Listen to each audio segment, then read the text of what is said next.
हमारे साथ जुड़े रहने के लिए हमारे YouTube चैनल को सब्सक्राइब करें, साथ ही बेल आइकन को दबाएं। नेटवर्क न्यूज की खबरें सबसे पहले देखने के लिए। नमस्कार, नेटवर्क न्यूज में आप सभी का स्वागत है। मैं हूं आपके साथ सपना दुबे। लोकसभा चुनाव के चौथे चरण के लिए मतदान संपन्न हो चुके हैं, लेकिन उसके बाद फिर से कांग्रेस अध्यक्ष राहुल गांधी की नागरिकता का मुद्दा जोर पकड़ रहा है। बीजेपी हमेशा से ही राहुल की नागरिकता को लेकर सवालिया निशान खड़े करती आई है और इस बार लोकसभा चुनाव में ये मुद्दा कुछ ज्यादा ही तूल पकड़ रहा है। बीजेपी लगातार राहुल की नागरिकता को लेकर कांग्रेस पार्टी को कटघरे में खड़ा कर रही है और अब फिर से राहुल की नागरिकता पर विवाद गहरा गया है। राज्यसभा सांसद सुब्रमण्यम स्वामी की शिकायत के बाद गृह मंत्रालय ने राहुल को नोटिस तक जारी कर दिया है। गृह मंत्रालय के इस नोटिस में राहुल से उनकी नागरिकता पर उठ रहे सवालों पर जवाब मांगा है। राहुल को 14 दिनों के अंदर अपना जवाब देना है। हालांकि बीजेपी के इन आरोपों को कांग्रेस महासचिव प्रियंका गांधी ने बकवास करार दिया है। राहुल की नागरिकता को लेकर भारतीय जनता पार्टी ने भी पूछा है कि राहुल देश को बताएं कि वो अंग्रेज हैं या भारतीय हैं। गृह मंत्रालय के नोटिस पर बीजेपी राष्ट्रीय प्रवक्ता संबित पात्रा ने दिल्ली में प्रेस कॉन्फ्रेंस कर बताया कि बैकऑप्स लिमिटेड नाम की कंपनी 2003 में इंग्लैंड में रजिस्टर्ड कराई गई थी। उस कंपनी के राहुल निदेशक और सचिव थे।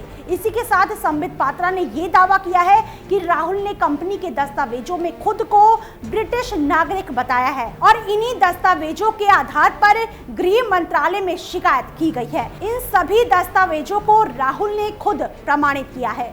राहुल की नागरिकता पर गृह मंत्रालय के नोटिस जारी करने के बाद बीजेपी ने तंज कसते हुए पूछा है कि कौन से राहुल ओरिजिनल है, लंदन वाले या लुटियंस वाले। सुब्रमण्यम से पहले भी अमेठी से चुनाव लड़ रहे एक निर्दलीय ने भी राहुल की नागरिकता पर सवाल उठाए थे।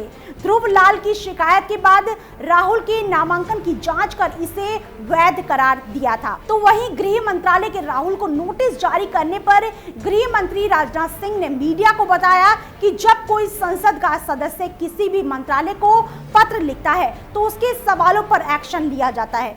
ये कोई बड़ी बात नहीं है, सिर्फ एक नॉर्मल प्रोसेस है। तो वहीं गृह मंत्रालय के नोटिस का जवाब देते हुए कांग्रेस ने राहुल को जन्मजात भारतीय नागरिक बताया है। तो वहीं बीजेपी के लगातार राहुल की नागरिकता पर सवाल खड़े करने पर उनकी बहन प्रियंका ने कहा कि उनके भाई यहीं पैदा हुए हैं और उनकी परवरिश यहीं हुई है। मैंने इतनी बड़ी बकवास कभी नहीं सुनी। तो वहीं इस मामले में कांग्रेस प्रवक्ता रणदीप सुरजेवाला का कहना है कि पूरी दुनिया जानती है कि राहुल जन्मजात भारतीय नागरिक हैं और मोदी जी के पास काले धन और कृषि संकट पर बात करने के लिए कुछ नहीं है, इसलिए वो अपनी पार्टी के जरिए झूठ फैलाने की कोशिश कर रहे हैं। राहुल गांधी की नागरिकता को लेकर बीजेपी के आरोपों को कांग्रेस ने सिरे से नकार दिया है। अब देखना ये होगा कि इस विवाद को बीजेपी किस तरह चुनाव में भुनाने की कोशिश करती है और इसका फायदा उससे कितना पहुंचता है। फिलहाल इतना ही, बाकी ऐसी और बड़ी खबरों के लिए